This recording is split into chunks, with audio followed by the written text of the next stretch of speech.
За сайн байна уу? Сайн байцгаана уу? Та нартай энэхүү лайваараа уулзч байгаадаа баяртай байна. Тэгээд өнөөдөр та бүхэн маань мэдсэн баг эхлэх зориг багийн маань хувьд, группын маань хувьд хамгийн анхныхаа подкастыг хүрэхэд бэлэн болсон байгаа.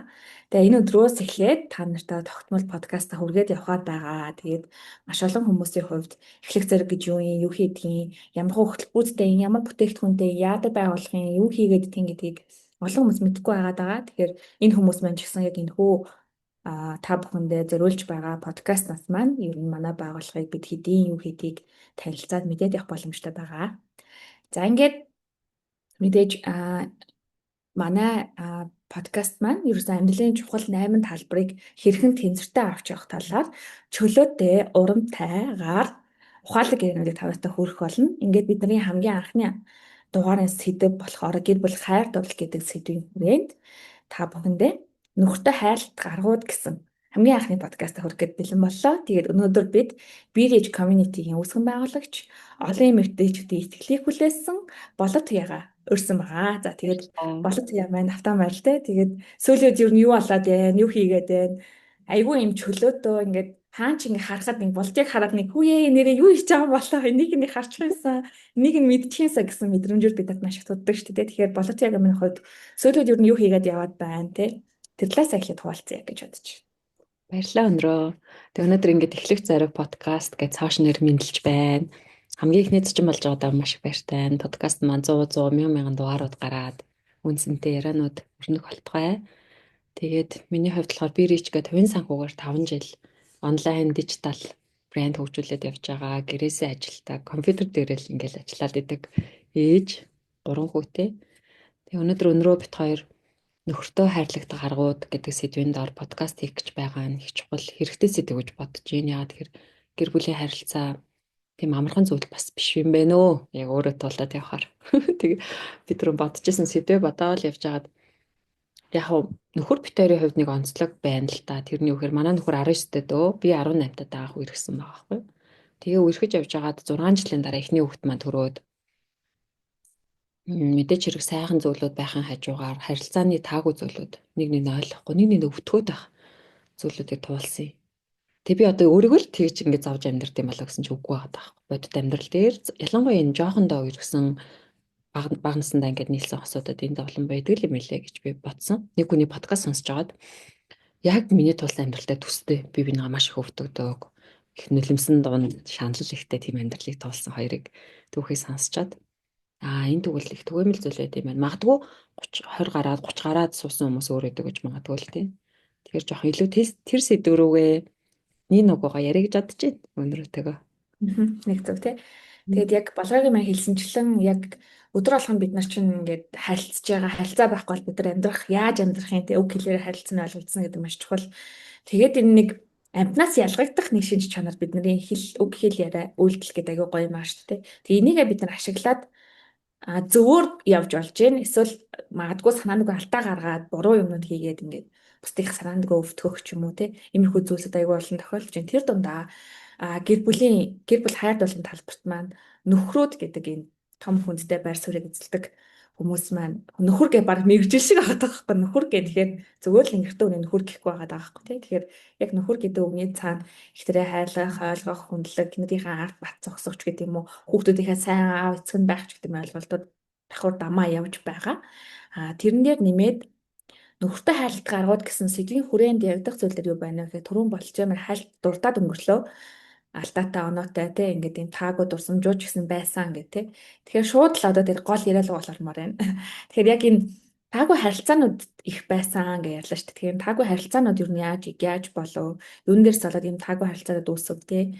Энэ талаасаа хоёлаа бас яг үзэж сонсогч нартай бас нэг нөгөө ярилцъя гэж бодож байна. тий.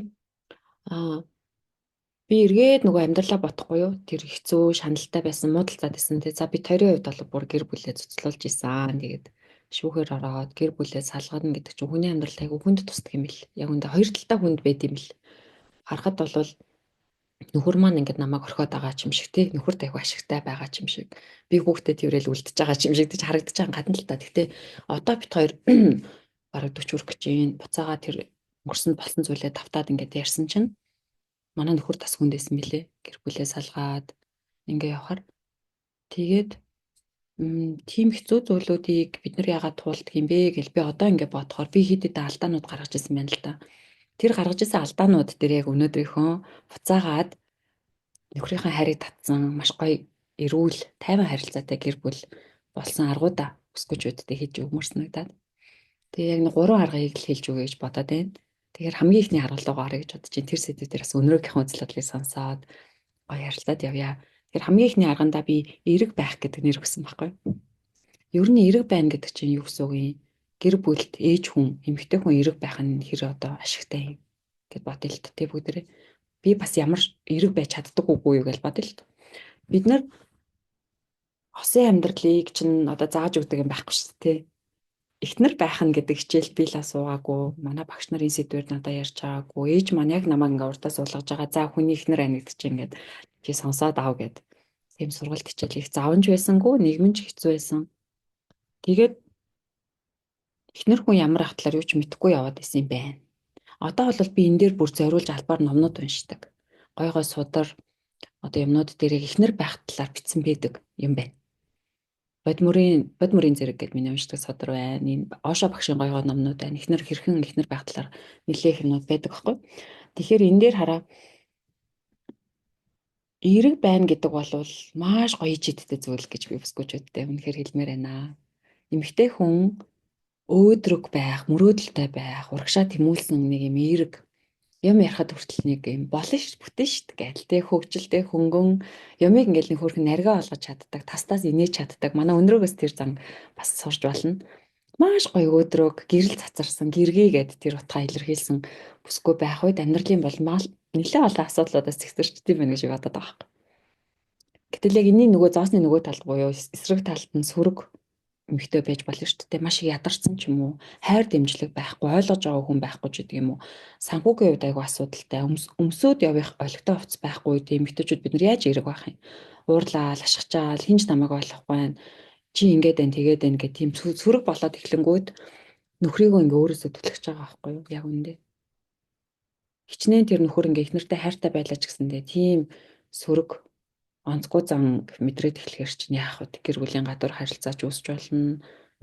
Сайн хөдөн хөндөй болж болно. За нөхрөөд бас холдоод эхлэхээр энэ мөрөөдөд тоглоом руу орох ч гэдэм үү тий хэтэрхийх алкогол сатуруулгын даруйд гонтох ч юм уу тиймэрхүү зүйлүүд гарт юм болоо гэж би батсан. Чи юу гэж бодож байна? Өнөрөө бас хэр эерэг вэ? Гэр бүлийн харилцаанд. Тийм тий. Ер нь бол яг би чинь нэлээд ингээл жоохон буруу юм ичгээр ч юм уу. За юу гэдэг эсвэл жоохон муухай хандчлаа гэдэг мэдрэмж авдаг шүү дээ. Айсаа би яриа л сонио хэлчихөө. Эсвэл за сая би яриа л муухай хатууд болчихоо ч гэдэг юм уу те. Эсвэл муухай мэдрэмжүүд зан гаргачихөө гэдэг. Тэр мэдрэмж биднад өөрсдөд маань мэдрэгддэг шүү дээ. Сая нэг яг төрхөн ингээд тэр процесс үйл явдал басны дараахан нэг түр зургийн ганцаараа байх мөч яг сая яг нэгтгэсэн юм шиг санагдлаа гэдэг мэдрэмж орж ирсэн. Яг тийм мэдрэмж орж ирж байгаа дээр шууд буулт идэв. Ер нь яг мэдрэмж орж ирэнгүүт шууд яг би сая тэгсэн байна гэд. Эсвэл ойр чанд би иймэрхүү мэдрэмж төрүүлээд байна уу? Яг ингээд аимш надад санагдлаач гэдэг юм уу те. Яг иймэрхүү арга хэмжээнүүд бол яг ер нь ол өөрөөсөө авах гээд хичээдэг. Тэр нэг Болорогийн маань хэлснээр эерэг байх гэдэг нэршлийн дор бид нар заримдаа дандаа л ингээд яг дандаа эерэг байна гэдэг маань зөв ч гэсэн зарим талаараас эерэг байна гэдэг төгсө эерэг байх гэж бас битээ хойлоос авчирсад байгаа байхгүй. Тэгэхээр төгсө эерэг байх гэд бодчих юм бол бүр ингээд төгс байж чадаагүй дээ ч юм уу. Ингээд бүр өөртөө айгүй их ингээд ачаал өрөөд битээчүүд нь өөрөөс зовоогоод авах үедээ гэдэг утга бас орж ирж байна. Тэгэхээр эерэг байх дээрээ яг ингээд эерэг байж илүү ингээд за болох чи бүтээчи дээ эсвэл болохгүй албал уучлахгүй чи болох гэж зүтгэж чадхаараа яваад үзээж гэдэг юм уу нэг өөрөөсөө хийж болохоор зүйлүүдийг ингээд хамгийн сайнараа өөрийнхөө хувьд хийчээд нөгөө талаас хэсэг талаас орж ирэхэд нөхрийн талаас орж ирэх тэр зүйлүүд дээр заавал тэрэн дээр ингээд ийм байхгүй бол би ингэн гэдэгхээс илүү өөрийнхөө байгаар эхлээд үгүй гэдэг ч юм уу те. Тэг иймэрхүү мэдрэмжүүд бас айгу орж ирдэг болсон байлаа сүүлийн үед ажиллаад байхад. Тэгэхээр би өмнө нь байсан болроогоосоо яг тэрүүгээр нэлээд өөр болсон юм бэлээ. Өмнөх надтай таад ингээл уулзах юм бол нэлийн гутранг өөрийгөө голдог. Тэг дандаа юм болж утгагүй юм яриа л. Ер нь болж үлвэлчин гэлсэн. Тэгээд би нөхрийгөө маш их түлхсэн байлээ өөрөөсөө. Бит хоёрын гэр бүлийн салтын шалтгаан бол одоо 3 дахь хүн амьдралд орж ирсэнтэй холбоотой байхгүй. Тэгэхээр тухайн үед би гомдоод ингээ уйлаад исэн чинь яг ингээ шудраг бодглоор би өөрөө амар гонигтай эмэгтэй байгаа даа. Унжгаар. Тэгэхэд өөр хөнгөн гоё инээ чанаагаал явж байгаа бүсгүй хэрэгтэй хүндэд гоё харагдах нь бараг за. Би бол буруугаа хүлээн зөвшөөрсөн. Тэг хүүхнүүдийг бас заримдаа өөртөө гоё шудрах хандаад нэрээ би бас арайч бас гуниг готрлын туйл болчиход байгаа шүү гэдгээ яг мэдрээд тэгээд нэг ухаараад босч ирээ. За энэ арай биш юм байна. Ийм хүний хажууд бараг миний нөхөр байтгаа би өөрөө бараг залхамаар юм байна ч гэдэг юм уу тийм шудраг үгийг өөртөө хэлээд урагшлал гоё юм байна гэж бодогдсон. Тэгээ бүсгүүчүүд манаас подкастны доор сэтгэлээ үлдээгээрээ юу гэж бодож байна. Мэдээж хэрэг өнрөг хэлдгээр яг зөв бүр хүнд хэцүү маш одоо хүчирхийлэл ч юм уу дарамтыг эргээр хүлээж авна гэж байхгүй шүү дээ. Мэдээж хэрэг тийм ээ. Тэгэхээр энэ дээр ингээд шууд хүчээр эрэг бай гэж бит хоёр хэлээгүй. А гэхдээ яг өөрийнх нь гар дээрх сонголт хэрвээ байгаа бол эрэг сүрэг гэдэг хоёр сонголтыг аль болох эргийг сонгоод үнэхээр бас болж бүтээд хань ижлэн хичээгээд дажгүй байхад бид нөр өөрснөө ингээд травманаасаа болоод шархнаасаа болоод хүүхэд насны тулсан юмнасаа болоод хар юм руугаа орох гэдэг юм лээ. За жишээлх юм бол би ингэдэг байсан байна. Аимшигын кино үздэг. Тэр чинь би албаар ингээд сонгож штэ тий. Гонигийн дуу сонсдог. Одоо ингээл айгүйх тийм ангирмаагийн ч юм уу хагцлын хаягдсан тоонууд айгүй дуртай тэрэндээ өөрөө тийм хар бараан айгүй уцалдаг ч гэдэм үү тий гойж гангалтгүй сурч хөгждөггүй ч юм уу. Тэр өөрөө тэр сонголтыг сүргийг нь хийгээд байгаагаа л ухамсартай ажиглаад за асуудал надад байгаа юм байна. Би жоохон гэрлэгийг амьдралдаа оруулъя. Янз бүрийн гой сургалт семинаруудад очдог болдог ч юм уу тий хүмүүстэй уулзаж ярилцдаг болдог юм уу байж болох юм байна гэж би бодсон байхгүй. Тэгээ хоёр дахь хэсэг маань болохоор би тодорхой хэмжээний карьертай байгаасай гэж бодоод байгаа юм. Энд дээр бас мэдээж хэрэг хоёр талтай л хариулт гарч ирнэ. Яг зөв буруу гэж хэлэхэд хэцүү. Заримдаа 100% өөрийгөө нөхөр болон үр хүүхэд аав ээжийн төлөө зориулаад явж байгаа эмэгтэйчүүд байдаг. Би бас хитрхи тийм байсан байна. Тэр нь миний хитрхи алдаа байсан байна. Хүний юм гэхээр чухамгүйгээд ингээд хөөцөлдөөд ядарч исэн чамаагүй өлсөж исэн чамаагүй зүтгээд өөрийнхөө юм гэхээр хайчдаг амьдралыг туулж исэн байна. Тэглээгээд яадаг юм гэхээр эргэж хараад гомдох гээд идэм бэ. Би ингэж зүтгэсэн багт ч надад талархсангүй. Буцаагаад эргээ тусалсан хүмүүстэй гомдож эхлэх тийм юм руу унжсэн баггүй. Тэгэхээр эмэгтэй хүн мэдээч хэрэг өөр хүүхдийн төлөө гэр орныхон төлөө зүтгэлгүй л яах вэ? Гэхдээ тодорхой хувийг нь өөрийнхөө карьер, ажил, мөрөөдөл яг юу бүтээх гээд байгаа юм? Би хэн болох гээд байгаа юм? 10 жилийн дараа яах юм? Хүүхдүүд том болчихно шүү дээ. Тэгээ хүүхдүүд том болсон байхад өөрийнхөө карьерийн суурь тавиагүй. Тэгээ яах юм хийх юмгүй ингээд яана гэдэг юм уу тий? 20 жилийн дараа яах юм? 30 жилийн дараа би хэн болсон байх юм? Миний мөрөөдөл юу юм ингээд нэг юм карьер хэсэгтээ анхаарад мэдээж хүүхэд баг нялхах үед багхан зэргийн цаг гаргаад тэгээ хүүхдүүд цэцэрлэгт ороод эхлэхээр ингээд томроод ихтэнгүүд нь арай жоохон ахиухан цаг гаргаад өөрийн гэсэн карьер хэсгээ авч явж ивэл ямар вэ гэж би бодгцсан. Энэ дээр өнөрөө юу гэж бодож байна. Тийм ээ. Яг зөв.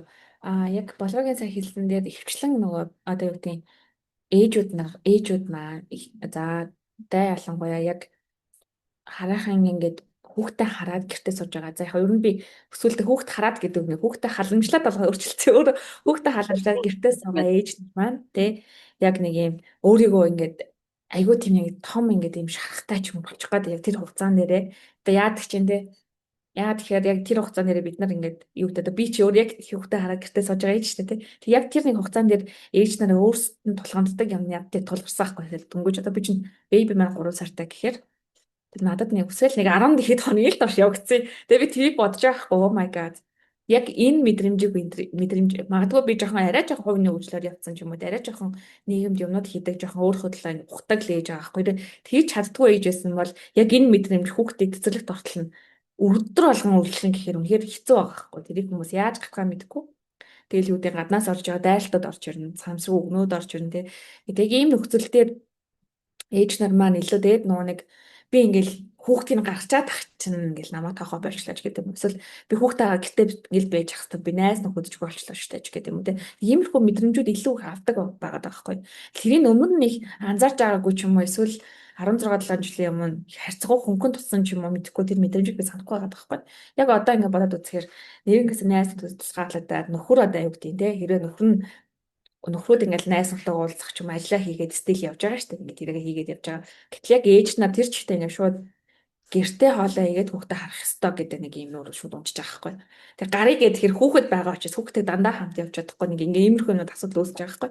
Тэгээ яг над дээр энэ асуудал харьцангуй маш бага үүссэн. Ерөөсөө нэг 20 хоногийн дотор л жоох над мэдэгдэл алга болсон. Тэгэхээр энэ мэдрэмжийг бид нар өөрсдөө аягуусаа ялгаж таньж сурах хэрэгтэй байна гэж бодогцох. За тэгвэл яг ийм мэдэрчлээ шүү дээ надад. Тэгэхээр би энэс яаж гарах уу? Яг ингээд мэдрээд байгаа би ганцаа мэдрээд байгаа юм болоо иймэрхүү төрлийн юм байд юм болооч гэдэг юм уу? Судалгаа хийдэг ч юм уу, хайдаг ч юм уу. Жоох нэг юм яг байгаа болцсон байгаа процессыг шүү тэр чинь хүлээж авахаас илүү энэс яах вэ? Идвэл энийг яах вэ гэдэг нэг юм тэрийг давах оролдлого бас бид нар хийдэг байх юм бол нэг юм тэр асуудлаас аюу хурдан гарах юм шиг санагдаа. Тэгэхээр хэдүүлээ дөнгөж бэби аваад гэртээ сууж байгаа суухгүй байгаа янз бүрийн шалтгаанаар гэртээ байх тэр нөхцөл шалтгаан үүссэн ч юм уу те. Иймэрхүү ээж нар байх юм бол ер нь заавал ингээд юм нөхөртөө бүр нөхрөөсөө болоод хүүхд гаргалтаа гэдэг үг байхгүй шүү дээ яг үнэндээ. Тэгэхээр яг тэр хэсэг дээрээ өөртөө аюусаа суралцах цагийг болроогийн маань хэлснээр суралцах цагийг за яг яагаад ийм болчихвол нөхртөө яаж үздэг ч юм уу те ингээд энэ ийм өдөр төрөөд байна гэдэг ч юм уу тэрийг нэг нөгөө хуваалцдаг ярьдаг байгаасаа гэж хүсэж байгаа. Тэгэхээр магадгүй яг энэ подкастыг дөнгөж гэртээ одоо бэбигээ халамжлангаа гэртээ байгаа ээж нар маань сонсож байгаа бол бити бууж өгөөрэй гэд бас тэг хажуугаар тийм гэдэг хөрх юм хэлчмээр байгаа тийм. Тэгэхээр бууж өгөөд хэрэггүй. Тэгээд яг тэр мэдрэмжээсээ илүү за энэний аатыг гоё байгаа шүү. Эсвэл яг энэ хугацаагаа тэгвэл яг яаж ашиглах вэ гэдэг ч юм уу. Тэр тал руугаа жоохон суралцах тал руугаа өөрийгөө жоохон ингэ тавиад өөрийгөө пүшлээ жоохон тайвшруулад би чинь гэртээ байгаа ч гэсэн хүүхдээ харж байгаа ээж шүүч гэдэг юм уу. Энэ мэдрэмжүүдийг өөртөө илүү их аваасаа өгөөсөө гэж хэлмээр байгаа байхгүй. Тэгээ болгоо маань нэг юм хэлэх гэлээ. Өөд өсгөн гэдэг чинь үнэхээр амар биш юм бэлээ. Үнэхээр энэ дэлхий дээр хамгийн хэцүү ажил гэж яагаад энийг хэлээд байгаа үнэн юм бэлээ шүү. Ста нусналмастайгаа холилдож байгаа. Хүүхдтэйгээ цуг уйлж агаад өсгсөн яг үндэ. Тэгээ нөхрөөр одоо ингээд бага үг маань 5 настай. Хоёлаа заримдаа яа чанга байсан шүү дээ гэд ярьдаг хоорондоо. Зөвхөн надад биш нөхөр хүртэл чанга байт юм л. Бага насны хүүхэд за тэгэл хүүхэд өвдөх байна. Ста нэг ноён нуруу хуулж байгаа хэцүү юмнуудыг хүнд авдсан мэлээ. Гэтэ даваад гарсны дараа үнэхээр гоё том болсныхан дараа. Яг тухайн үедээ нөгөө хүүхд нэлэх байх үед ягаад чинь тэр хэцүү одоо хашааж гарч чадахгүй нэг юмд ингээ баригдсан амьдрал айгу удаан байх юм шиг мэдрэмж, хурамч мэдрэмж төрж. Яг зөв. Баг ингээд шоконд ороод Ингээл үзчихэж байгаа юм уу те? Ийм л байсан юм уу? Гэж байгаа шүү дээ. Ингээл дөөдөө би ингээл гэртээ ингээл байх юм уу те? За миний амьдрал ийм юм уу те? Гэж байгаа юм шиг. Гэтэл одоо ингээ харахаар ч баг энийх гэдэг байгаа байхгүй өөрийгөө шалгах хоо юу вэ 2 жил болоод цэцэрлэгт орчдаг цэцэрлэг гэж ямар гой буянтай одоо энэ цэцэрлэгийн багш нар энэ цэцэрлэг улсын цэцэрлэг байдаг тийм маш их таалагддаг шүү дээ ямар гой буянтай газар вэ ёо нэг амьсгал авч байгаа байхгүй тий багш нар галзуурхын даваан дээр цэцэрлэг тараад эцэг эхчүүд галзуурхын даваан дээр цэцэрлэг ордог бид нар хоорондоо тэгж ярьд. Тэгээ дэм дэмэндээ бид нар болж байгаа байхгүй юу? Өөр хөвгтөө өсгөө багш нарын тусламжтайгаар, эмээ өвөөгийнхэн тусламжтайгаар болдог юм лээ. Тэгэхээр нөгөө нөхөртөө хайрлах аргууд дээр би яагаад карьерийг ярьж ийн гэхээр анх карьер хөөж эхлэхэд нөхөр дургүй байсан. Урдж байсан. Чи зүгээр хүүхдээ арчиж болтгүй юм уу? Ямар ачийн юм бэ тий? Заримдаа ингээл үр хүүхдээ хаяал, заримдаа хүүхэд өвдсөн багт ч хүртэл ажилд хүрэл ингээл янз бүрийн юм хийгээ яваад идэг. Би чинь дундах хүүхэд дээрээ за том дээр нэг ягаагүй аав ээж хоёртаа харуулад ажил хийгээд ганц би ээж байсан болохоор тэр айгу шал өөр амьдрал байсан мөлий. Би баг өсгөөгүй байгаа байхгүй томьёогоо. Өвөө минь өсгцэн. Тэгээд би болохоор ингээд айгу хөнгөндөө ажиллаа хийдэг хүн чинь айгу бүх юмнаас айгу чөлөөлөгддөг юм аа. Ажилтай гээл заримдаа ээж уралдаг гэснийг одоо санаж байгаа байхгүй чи яг нэг зочид бодолд амьдраад байгаа юм шиг байх юм. Орой ирчээл өглөө гараал явчихдаг энэ төр бухимддаг гэснийг би одоо ойлгож байгаа байхгүй. Тэгээ том хүүхэд дээр тэгж авчаад дунд хүү дээр болохоор жинхэнэ төрсний дарга сэтгэл готрал мөнгөгүй байдал жин нэмэх рүү унж исэн юмс хувцгүй болоод хоёр дахь хүүхэд дээр тэгээд хачин болоод тэр хүнд нүхнээс ингээ гармаар байсан учраас тэмцээрэн байгаад би бизнесийн салбар руу орсон байхгүй. Хуваараа бизнес хийгээд юм зам зараад ингээ яваад эхлэнгүүд нөхцөл байдал дээрдэд гурав дахь хүү дээр үнэхээр шал өөрөөд юм лээ. Нэг сартай хахад нь би хүүхд тасрагч авсан. Цагийн 5,000 төгрөгөөр Facebook группээс ярилцлага авч жагаад нэг хөөрхөн охин олоод тэгээ нэг сартай хүүхдээ гэртээ найнаад үлдээчээд сүүмөг ингээ бэлдэж өгчөөд одоо яг ингээл оцсон энэ төр хүүхд нэг сартай гэсэн чинь гялцаад байгаа шиг шууд дөвөл өмсөөл тэг нилээн жоохон тамиртаал идэм бэл хөлс гараад хичээлээ заагаал ингээ явж исэн. Нэг сартаагаас нэгтүүдэд одооныхан Birich гэдэг брэндээ хөгжүүлж исэн. За тэгээ 2 3 сартаад нь би ингээд хөрхөн жим ингээ хасаад нормал амьдрал руу орсон байхгүй. Тэгээ бодож байгаад ер нь ээж нар аль болох хурдан тэгвэл одоо манай энэ өнрөө шиг ингэж явбал илүү хамаагүй дээрэд юм байна. Энэнд нь буцаад нөхрөөд эхнэрийгээ хайрлж эхэлдэг юм байна. Өөрийн гэсэн мөрөөдөлтэй, карьертэй, хийх юмтай буцаагаад эхнэрийг нь өөр хүмүүс ингээ хүндлээд хайрлаад хүлэмжшөөрөөд эренгүүд Нөхөрт тэр мэдрэмжинд хатаагаад байгаа байхгүй юу? Эхнэрээр бахархах мэдрэмж, эхнэрийг илүү үнэлэх мэдрэмж. Зүгээр л гэртээ байж идэг, сериал үзэл байж идэг болроо нэг өөрийн гэсэн брэндтэй, хүсэл мөрөөдөлтэй, тэр бомтон болох мөрөөдөлтэй, гоё юм ярьдаг, гоё номнууд уншдаг. Ядаж ингээд нөхрийнхөө ярьж байгаа яриг нь гоё ойлгодог, дэмждэг. Өөрийгөө услаад байх нь энэ хоёр эсрэг, хоёр өөр их нөрөөдөл бүтэх юм байна л та. Тэгэхээр би их эмгтээчүүдийг яадаг юм бэ? Жижигэн ч хамаагүй хүсэл мөрөөдөлтэй карьертай тэргээ баг багаар усалж байгаасаа. Яагаад тэгэхээр амжилттай карьер үүсгэж өгчхөд яг үндэ хэдэн 10 жил орд юм байна. Нэг хоёрхан сарын дотор, нэг хоёрхан 7 өдрийн дотор би болтоггүй юм байна. Одоо би өөрийнхөө Birich гэдэг хувийн брендийг 5 нас хүрч байна. Үнэн хүүхэд санагдаж байгаа юм надад жоохон жижигхэн уучраа болохгүй л ингээл үзэл байгаа. Маш их хөдөлмөр цаг ордог. Гэтэл энэ маань 10 жилийн дараа 20 жилийн дараа ямар гоё хөл дээрээ босоод ямар гоё том байгууллага болоод төрөх бол тий. Тэгэхээр бид нарт он жилүүд хэрэгтэй бизнес босгоход. Энэ сошиал дээр яваад байдаг богино хугацаанд гэлс мэлс гэдэг чинь дандаа тарих угаалтууд байдаг. Бодит амьдрал дээр тийм байхгүй. Баг багаар ингээл учрыг нь олохгүй л өрсөөрөн байгаа л он жилүүд ороод идэг байхгүй. 5 жилийн үнд айгу богино хугацаа. Тэгэхээр карьертай байх тусмаа нөхөртөө илүү гоё хайрлагдаж хүндлэгддэг юм биш үү гэдэг. Энэ миний л бодлоо байгаа юм. Буруу байж болно. Би тэрийг хүлээн зөвшөөрнө. Зөв байж болно. Мэдхгүй. Зарим бүсгүүчүүд хүлээж авахгүй байж болно. Заримд нь таалагдаж болно. Угаасаа юм гэдэг хоосон чанартай хүн боддог ийснэр яг тийм гэдэг хариулт угаасаа байхгүй юм билэ. Бүх бодлууд зөв юм бэл. Яг тухайн эзэндээ өөртөө зөв юм бэлээ. Тэгэхээр би өнөөдөр битэр өөрийнхөө одоо энэ эхлэх зориг подкастаараа зөвхөн бодлоо л хуваалцаж байгаа төдий. Их зааж байгаач бас биш тийм ээ. Яг ингэж ахлахаараа гэж байгаа л хэл. Ерөнхийдөө ийм мэдрэмж төрдөг. Танд ч төржүүл магадгүй нэг ийм байж болох юм гэд ч юм уу те Өөрсдөө болсон ухаарсан юм байгаа байхгүй. Тэгэхээр эднийхэн би эрэг гоё хөвгөлтэй хөнгөн нэг юм ярихад нь бүр тастаас инээдэг, хөөхөн эрхэлдэг, инхри ялтамхан байх талаар санал болгосон бол хоёр дахь нь би өөрийн гэсэн карьер мөрөөдөлтэй. Би өөр нэг ийм хүн болмоор байгаа. Хүүхдүүд угаасаа том болчихно. Тэр үед би ингмээр байгаа, аялмаар байгаа. Ядчил аль улс руу аялахаа мөрөөддөг хүн байчвал тий. Одоо миний хувьд би Дубай, Мальдив явах мөрөөдөлтэй байхгүй. Ингээд шууд хийх газартай. Би тийш Египт явмаар байна. Би Африк явмаар байна гэдэг мөрөөдөлтэй байчвал бас их таатай зүйл, хүний хайрыг их татдсан байна гэж би ажиглаад байгаа юм. Одоо 3 дахь хэсэг нь болохоор өөрийгөө хайрлах гэдэг сэдвээр ярих байлаа. Би бол энийг л үнэхээр гаргаж ирж ярмаар байгаа. Хамгийн чухлыгаа хамгийн сүлд гаргаад байгаа юм уу хаашаа. Өөрийгөө хайрладаг бүсгүй. Тийм. Гойсод байгаа ч үг байгаад ч тийм.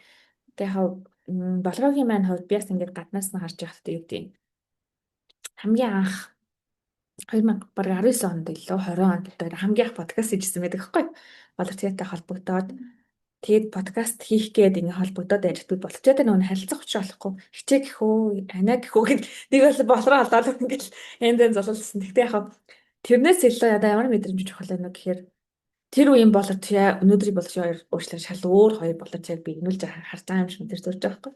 Тэр үеийн боловч ийм юм болов гэдэг үгэндээ итгэх итгэлтэй ч гэдэг юм уу. Яг өнөөдөр тань подкаст хийж байгаа боловч тэр үг байгаагүй гэсэн.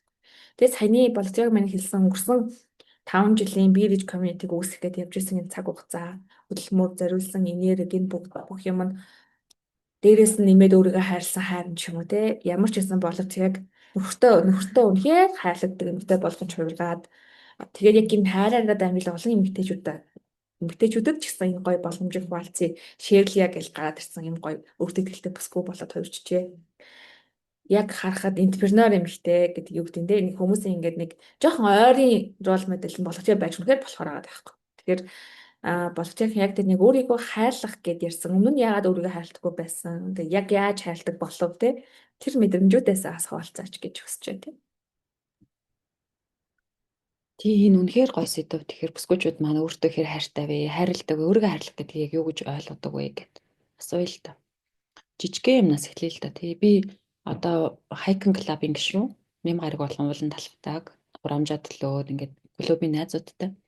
Жишээлх юм бол би өмнө нь бол ингэж халгаж чадахгүй байсан. Уулан талхангуудаа дотроо гимшдэг. Би өөрөө нэлэх хүүхдүүдтэй жиж, бага насны хүүхдүүдтэй жиж би хүүхдүүдээ агаарт гаргах хэрэгтэй шүү. Би тэгэхэд хараа ээж хүн байж ээж амиа бодоод өглөө 7 цагт 6 цагт өөртөө зориулаад алхна гэж юу гэсэн үг юм гэж би тэр хүлэн шурч чаддаггүйсэн байхгүй аюус. За тэгэл энэ тэнд гоё амттай юм хом гоё юм идэх гэхэрэл нөгөө гимшиг сэтгэл дахиад ороод ир. Эний миний ээж идвэл гоё шүү дээ тий. Аавдаа хэдүүлвэл гоё шүү дээ. Хүүхдүүдтэй дүүнэрт би нэг идэх нэг ирэхгүй ч юм шиг тийм сонио тухгүй мэдрэмж надад мэдрэгддэг их сонио. Хүлээн шурж чадахгүй. Гой сайхан юмыг өөртөө авч чадахгүй. Гой газар би орох ирэхгүй. Нөгөө Шангрилагийн лобби лоунж гэл те одоо би байн бай очих их дуртай. Зарим хүмүүс шоолоод намайг нөгөө болдроогийн офис уу гэдэг тэгж мэгч алиалтай болчихсон бүр тийм газар. Тэгэхэд би тийшээ орох ирэхгүй гэж өөрөө боддог гэсэн. Миний хувцс болохгүй. Би миний мөнгө хүрэхгүй байх. Баян хүмүүс л би ийшээ орох ирэхгүй. Нэг захын гуан зал аягүй тавтай. Өө сайхан гуанзан дараа бууз айтгад бол энд би энд л байх учиртай хүн гэд. Тэгээд ийм сонин гой сайхан юмыг надад боломжгүй би илүү одоо ядуу би илүү халтар надад цохимжгүй муухай халтар муухай юм хямдхан захмах орох надад бол гой цохин би энд л явах хэрэгтэй хүн гэж өөрөө бодоод исэн нь би өөрийгөө хайрлаж мэдтгүү. Ягаад хайрлаж мэдтгүү аа гэхээр хайр хангалттай аваагүй юм байна. Намайг баг байхад миний туулсан хүүхэд насанд надад хайр өгөх матагаал байсан байна л да. Нийгмийн хүнд цаг үе.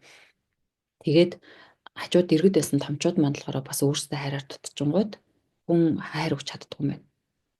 Тэр хүмүүс өөрийгөө ч хайрлаж мэдхгүй, намайг ч хайрлаж мэдхгүй байгаад би бас өөрийгөө хайрлаж мэдхгүй нэг хүн бий болж байгаа юм. Тэгээ би их юу яадаг байсан? Таксины ч юм автобусны мөнгө хэмнэж их алгадаг байсан. Хүнд юм чирээд явж ийж нэг автобусанд суучихгүй. За энэ хооронд алхачээ гэд гараа өвтгөж нуруугаа өвтгдөг байсан. Их сонио одоо ингээ бодохоор хэдхэн жил юм шүү. Гой сайхан юм өмсч чадахгүй. Нүрээ ингээд нэг хүнээр бодвол нь шүү дээ. Тэгэнгүүт маш тухгүй санагдана. Эвгүй санагдана. Тэгэл гарангуудаа ингээд машины шилэнд өөрийгөө харангуудаа шууд харччихна тэрийг. Ингээд нөх муухай тухгүй. Амар айлгүй хүн болсон юм шиг санагдаад. Тийм сонио амьдрал туулсан би. Яагаад тэгдэг вэ? Одоо тэгтээ тийм өсгүүчүүд байдаг. Тэгэд бид эдрийг ойлгодог байхгүй хайрладаг. Гой хувцснаас яагаад татгалзаж байгааг юм те.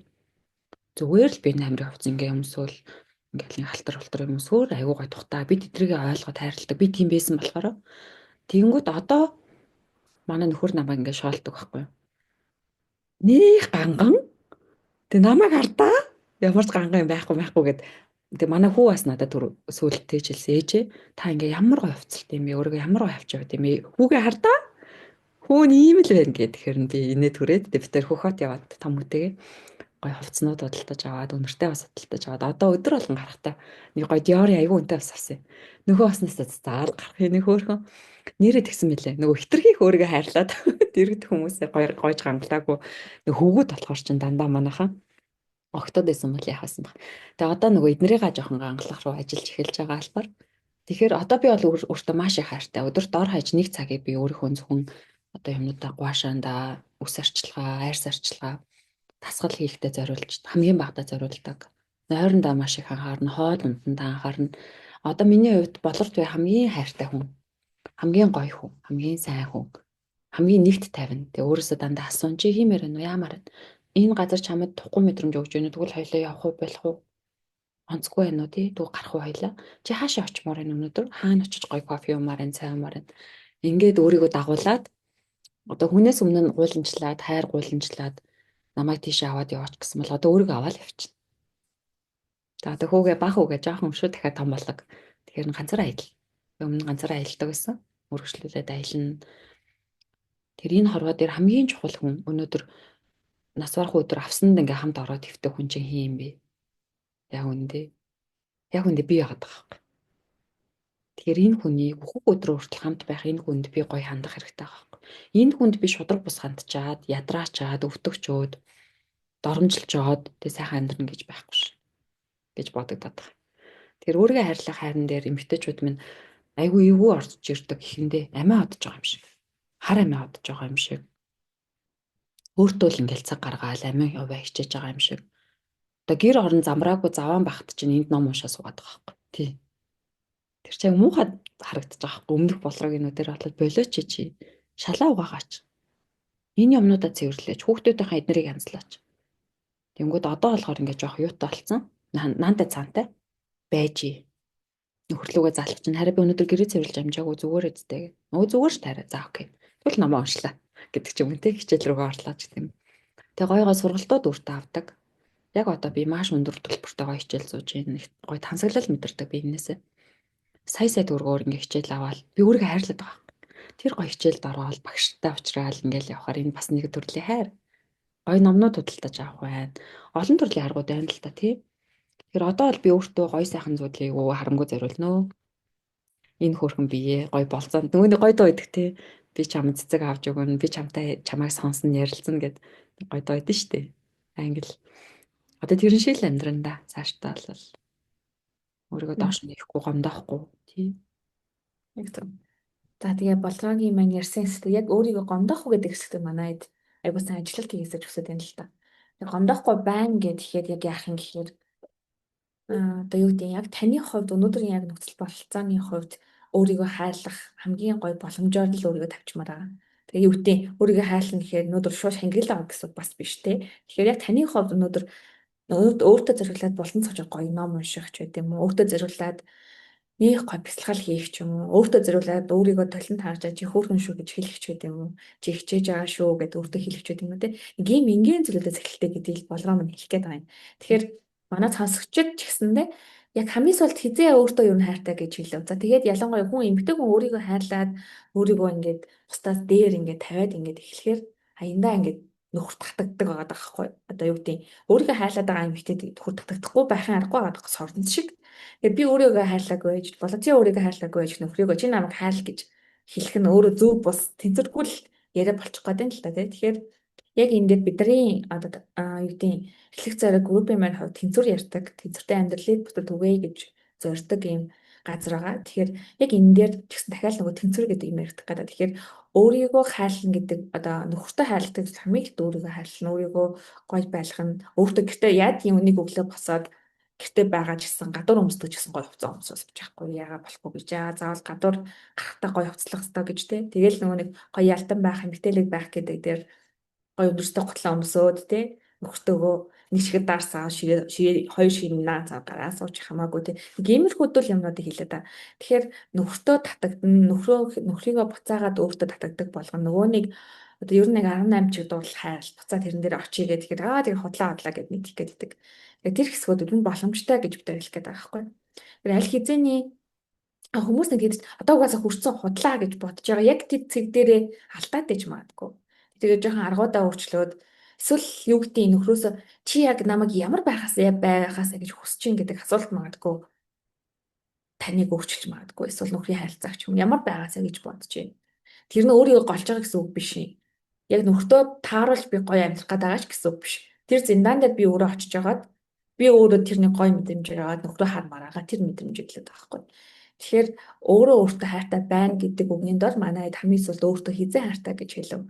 Магадгүй энэ подкастыг маань сонсож байгаа, үзэж байгаа хүмүүс маань яг одоо өөрийнхөө нэрийг бичээд те үгдээ болоод яа би чамд хайртай шүү гэд те тэгээд бичээсэй гэж үзчих. Бид тэгээ ерөнхийдөө л анаал хүмүүст л хайртай гэж хэлдэг болохоос нэг өөртөө нөгөө би чамд хайртай шүү. Чи өнөөдрийг хүртэл зөндөө хамт их зүйл хийсэн шүү. Чиний хийж байгаа хангалттай шүү гэж баг хэлдэггүй л амтах. Чи чадахгүй байна нөгөө болгоог хэлснээр тийм чадахгүй байна болохгүй байна. Чи өөрийнхөө байж байгаа байдлыг хардаа саксесс нь байна л гэж хэлнэ гэхээс биш. Чиний өнөөдөр байгаа энэ нүүр төрх гоё дүр төрх ч нүүр хинт ч байхгүй. Чи ганцаараа штэ ийм л гоё дүр төрхтэй үнштэй ч гэдэг юм уу. Тэр мэдрэмжээр бид нэрс өөртөө өгдөг юм байна. Тэгээ буцаагаад энэ нь ингээ өөртөө итгэлийг аягуусаа нэмдэг юм шүү. Одоо ингээ зарим хүмүүстэй ч гэсэн харагдаж штэ. Них гоё өстэй бол өсөөрэ бахад би аягүй гоё өстэй шүү. Өсөөрэ ингээд өсөйгөө бүр гоё олгодог юм дэ өсөн дээр тохирох гоё юмнуудыг ашигладаг ч юм уу. За аягүй гоё хоолойтой бол хоолоогоор дамжуулаад дахиад тэрийг ингээд өөдөн татаад явдаг ч юм уу те. Гэх мэтчлэг хүн болгоно нэг юм гоё гаднаас нь харахад гоё айрс байж магадгүй эсвэл гоё хуруутай байж магадгүй те. Тэгэхээр энэ маань өөрөө юу гэсэн үг вэ гэхээр танд ямар нэгэн зүйлийг гоё сайхнаар бурхан хамгийн дээдээр нөгцөн байгаа. Тэгээ энэ дээрээ хэдүүлээ ажиллаад нэрээ би хайрлах гэж төрсэн юм ихтэй штэ гэдэг нэг өөртөө хэлмээр байна. Тэгээд нөхөртөө зарим тохиолдолд те ингээд би янда ингээд өөрийнхөө ингээд бид нар нэг өөрийнхөө нэг юм шатлалыг гэх юм уу өөрийгөө нэг жоох ингээд өөртөө бид нэг аягүй гоё өндөрсдөг өмсөд болчихин гэж бодоод алхахаар яашлдаг гэлээ гэдэг бодоод зөвөл гэрийнхээ утга гадаа алчин да яаж алчин гэдгээ бодох энэ хоёрын л зөв юм шиг байхгүй өөртөө өөрийгөө хайрлан гэдэг маань тэгээ өөрийгөө хайрлаж байгаа эмэгтэй хүн бусад муухай өмнөдөө хэлэхгүй өөрийгөө хайрлаж байгаа эмэгтэй хүнээс тийм гоё гэрэл цацрын хайр гарч ирнэ өөрөө ирэхгүй хайр нь илэрхийлэгдэх болж ирэх байх гэж бодож байна. За тэгээд боловч маань миний сая ярьсан дээр нэмээд дахиад гоё хэлэх зүйлүүд байна уу? Тэгээ би Уусаа бодит нөгөө амьдрал дээр гарсан юмнуудаа хэлье гэж бодлоо. хаа. Хэлэх юм бол өмнө нь нөхөрлөгөө залгахаар уцаа авдаггүй байсан юм. Аа. Тэр яаж ийм хэр би болохоор ярих хүсэлтэй байгаа тань. Тэгээ нэг асуудал гарчаад байна. Нэг юм асуух гэдэг аюу миний хувьд чухал байгаа гэдэг. Тэгээ уцаа авахгүй. Малбар. Уцаа бол харж байгаа. Би залгаж байгааг нь харж байгаа. Тэгтээ авахгүй. Ярих хүсэлгүй гэсэн үг. Битүүрээ харилцаа тийм байсан. Юм бол муудалцчихна. Орондоо би энэ ойлгохгүй. Тэгээ манай нөхөр уурлахаар болохоо гэрээсээ яваад өчтдөг тийм зантай. Ээж дээр очичдаг тийм зантайсан. Тэгээл ерөөсөө уцаа огт авахгүй, ямар ч холбоо орохгүй, хүүхэд нялх мэлх багт чинь хамаагүй явцдаг. Нэгсэндээ би нөхрийгөө маш их тэгж өвтгдөг байсан аа мэдэхгүй байгаа та тухай тий. Тэгээ өөрөө би гомдоод идэг. Ямар хачин ягаад намайг ойлгодгүй юм ярилцахаар хэрэлт чинь. А тэгтэл яг үндэ эхнэр нөхөр хоёр чинь нэг гой зорилгоо хоорондоо хуваалцах болцож молзмоор л байгаа шүү дээ бүх эхнэрүүд.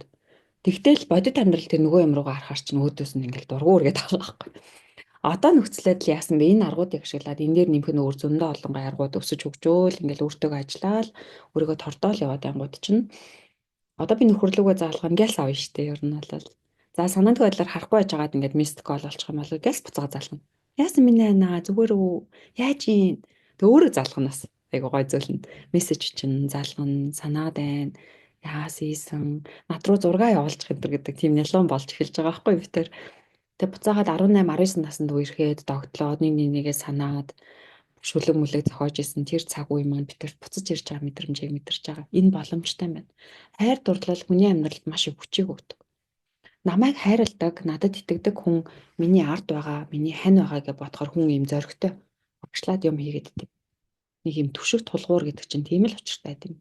Нөгөө талдаа нөхөр маань ч гэсэндээ болроо байгаа юм чинь ингээд юм зоригтой урагшлаад мөрөөдөл нь томроод явж байгааг харж байгаа байхгүй. Тэгэхээр бид нэг нэгээ жаргах гэж, нэг нэгнийхээ дурыг булаах гэж, тэ аз жаргал мэдрүүлэх гэж ханилсан. Санжино манайхаа. Яг одооных шиг бид нар бие биенийхээ бараг дур гутаадаг гэж манай нэг багш инээдтэй тэгээ шоглож хэлдэг байхгүй. Нэгнийхээ дурыг гутаадаг, нэгнийхээ уурыг хүргэдэг, мааждаг, тэ сэтгэлийн шархуудыг хөнддөг, зэвүүг нь хүргэдэг байхыг гэр бүл гэж хэлэхгүй. Монголын гэр бүлүүдэд энэ юм дутагдаад байна. Гал халуун хайр дутагдаад байна. Маш гой секси амьдрал дутагдаад байна. Одоо үр хөвгтөө гой зөв чиглүүлэх, зөв өсгөх юмнууд дутагдаад байна гэд ажиглагдаад байгаа байхгүй. Нийтлэг зовлон байгаад байна байхгүй ш. Тэгэхээр энэ дээр бид нар албаар сурах хэрэгтэй. Эхлээд зориг баг маань яг энэ сэдвүүдээр зориулагдаад гэр бүлийн сэтгэл зүйч, секс коуч, тэгээд хүүхдэд зориулж үйл ажиллагаа хийдэг менторуудын 3 зочинтой онлайн төлбөртэй ивент зардлах гэж байгаа гэдэг гоё мэдээг өнөрөө хитээрээс подкастынхаа төгсгөлд хүргэе. Тэгэхээр энд орж ирээд өөртөө хөрөнгө оруулалт хийгээд өөртөө нэг цаг мөнгө зориулаад энэ ивентэд нэг суугаатгаа чи хосоороо суувал бүр сайн. Одоо ганцаараа суусан ч болно. Эндээс хэдүүлээ аз жаргалтай гэр бүлийг яаж бүтэхийг сурыг. Тэ нөхрийнхөө хайрыг татах. Энэ янз бүрийн хүмүүсийн ичээд ярьдаггүй сэдвүүд тэр өсч хөгжиж. Тэгээ үр дүн заавал гардаг. Мөнгөөр хэмжигдэшгүй маш гоё үнцэнтэй зүйл болдог. Өнөөдөр би хүүгээс асуусан цэцэрлэгээсээ яваад ингээ явж байгаа та. Хоёгаа гэд манай баг гэд. Ээж аав хоёр нь хоорондоо хэрэлддэг үү гэсэн. Үгүй гинэ. Ээж аав хоёр нь хоорондоо өмсөлддөг үү гэж тий гинэ. Бид нар хүүхдээсээ асуухад андашгүй байдаг гэдэг. Сайхан би нөх хүүхдийнхээ хурал суусан чинь багш нь тэгсэн байхгүй. Аав архиусан. Аав ээж хоёр зодтолсон гэж хүүхдүүд ярьдэн штэ гэдэг ч байгаа. Та нар ярьдаггүй гэж бодож байна. Энд ирээд ярьдаг. Гэр бүлдээ юу болоод байгааг. Үр хүүхдэд юу харуулхаа болгоомжтой байгаа ч гэд багш хэлсэн. Үнэн баггүй тий. Гэхдээ би хүүхдээсээ ингээл аав ээж нь хэрэлддэг өгсөж байгаа юм хэрэлддэг. Үнсэлцэж чинь үгүй үгүй үнсэлцгүй байна гэл ингээл асуудал үүсэж байгаа юм. Би буруу яваад байна. Буруу үлгэр дуурайл нүдэнд нь харуулж байна л гэсэн болчихж байгаа байхгүй. Томьёогоо өгөх юм ин баг бахт нь зөндөө битэр хоорондоо хэрэлдээд модалцаа тухгүй тулчсан. Одоо хүүгээсээ асуухаар муухайс нөхөр муухайсан гэдэг. Аав ээж нь хэрэлддэг хад муухайс нь чанд хэр муухай гэсэн. Тэг хүүхдүүдэд идэл юм тухгүй орчин үүсгэмээргүй шүү дээ тий. Хүүхдүүдэд гэхээс л өөртөө бид нар юм тухгүй байдлыг өөрийгөө нулимс үзмээргүй л шүү дээ. Юу би энэ цэцэг хэлэглээд болцоод ажиргалтай байх тусмаа гэр бүлүүдийн маань орлого хашигч өндөр байна. Ажил үйлсэн ч бүтэмжтэй сайхан, эрүүл мэндэн ч гоё сайхан залуухан байна шүү дээ. Тийм ээ. Тэгэхээр энэ л амьдрал руу хайдуулаа явъя. Ивент бол үнэхээр гоё ялээ шүү. Та бүхэн маань ивентэд зочлаарай гэж сурмаар байна. Тэгээ өнөөдөр яг энэ зүйлийг л чин сэтгэлийнхаа угаасаа гоё хуваалцахыг хүссэн. Мэдээж хэрэг алдаа дооноотой амьдрал тулаал явж байна. Анх удаа л амьдарч штэ тий. Басны гайгүй шиг гоё амьдарч гал үзчихлээ. Тийм тий. Тэргээл уулзж байгаа төдий. За тэгээд та бүхэндээ хамгийн анхныхаа зочныг Болцоо ментрийг нь урьсан. Тэгээд Болцоо бид хоёр өнөөдөр хамтдаа хэлүүлээ. Гэр бүл хайр дурлал талбар дээр хосын харилцаа, за сексийн амьдрал тий. Нэмээд хүүхдүүдийн харилцаа, ээж аав байх, эцэг их байх, гэр бүлээр хамтаа аз жаргалтай байх гэдэг энэ зүйл дээр зөрөөдөр цаг гаргахгүй бол бид нар угаасаа гэр бүл гэдэг талбар дээр унчаар бүх юмнууд дагаад унж байгаа хгүй юу тэнцэр уучлаарай. Гэтэл Юу ажил бизнес шал юу мөнгө уучлаарай мөнгө ярихаар хэрүүл болоод байна. Уучлаарай юу бизнес хийх, уучлаарай юу эрүүл мэндэд анхаарах хэмжээний цаг ярилцах цаг бол хүний нэг харахаар уур гэдэг. Тэгэд энэ асуудлууд чинь даймжсаар агаад бүр ингээ аюу том болоод нөгөө траумаг чинь нөгөө нэг бүтлгүүдлүүдийн чинь нөгөө нэг болохгүй байгаа бүх зэгүүдийг улам томруулаад нэгтгээд аюу том болгоод байгаа юм байна. Тэр хэдүүлээ гэр бүл гэдэг энэ гэр бүл хайр дурлал гэдэг энэ бидний хамгийн их цагаа зориулах хэрэгтэй. Бидний хамгийн анхааралтай, хамгийн хайртай хүмүүс минь энэ гэр бүл гэдэг дотор оршин байдаг гэж зөвхөн дотор нь амьдгаж хайрладаг энэ хүмүүстэйгээ харилцах харилцаа, өөрийгөө хайр гэдэг энэ зүйл дээр зориудаар цагаа гаргаж ийж бидний тэнцвэртэй амьдрал гэдэг зүйл бүтгээд байна. Тэгэхээр ер нь бол яг хаа тэнцвэртэй амьдрал гэдэг нэршлийн дор зүгээр л тэнцвэр одоо төгс байх гэхээсээ илүү тэнцвэртэй бай, анзаардаг бай, өөрийгөө өршөөлдөг бай, суралцдаг бай, өсөж хөгждөг бай, эргээд тэрийгэ буцтаа хуваалцдаг байя л гэж явж байгаа. Ер нь бол бид хэдэн хийгээд байгаа зүйл маань. Тэгэхээр эхлэх зэрэг багийн маань хувь тэнцвэртэй амьдрал гэдэг анх удаа сонсож байгаа бол бид нэ дараагийн дугаар илүү гоё утгатай, аюулгүй олон талбарууд дээр зочдуудыг ураад подкаст хийсээр байх болно. Тэгэхээр та санаа зовлтгоо бидэндээ нэгдэрээ. Тэгээд би манай эхлэх зэргийн зүгээс та хэдэд зөвлөд бас амьдралын 8 талбай одоо үнгүү оншиж үзэх тестийн линкийг бас оруулна. Энийг бас туршиж үзээсэй гэж хүсэж байна. Тэгээд хэдүүлээ дараагийн подкаст хийгээд уулзцгаая тий. Тэгээд хамгийн ихний зочин болж эхлэх зэрэг багийнхаа тий группийнхаа мөсийг хагалж хамгийн анхны подкаст зочноор оролцсон. Баларцяада маш их баярлалаа тий. Баларцяада тэнцвэртэй амьдрал, хайрыг тий тэгш тэнцвэртэй аз жаргалуудыг бүгдийг нь өгсөн өрөөмөр байна. Тэгээд хэдүүлээ дараагийн подкастн дээрээ ирэхэд уулзцгаая тий. За би бас баярлалаа. нэг уриалмаар санагдчихлаа. Тэрний үехээр хэрвээ та ганц бие байгаа бол хайраа хурдан олоорой. Хайр дурлал үнэхээр гоё шүү. Энэ амьдралын хамгийн гоё мэдрэмж гэж би боддог. Тэгээд хэрвээ та баг зэргийн ажил үр хөвгтдээ ядраад хосын нөгөө гэр бүлийн хайр нь унтарсан байгаа бол сэргээгээрээ гэж өрөөмөр байна. Тэгээд хайр дурлал манд тугай гэж хэлээд өнөөдрийн дугаарыг өндөрлөе. Тэг өнөөдрөө маш их баярлалаа. Хөөр хүмүүсгүй шүү. Хайртай шүү. За нөхөртөл мандтугаа гэдэг шиг эхлэх зэрэг тий тэгээрсэн таны гэр бүлийн хайр чинь мандтугаа гэд Хайр дурлал хумбаш хумбаж амьдраа.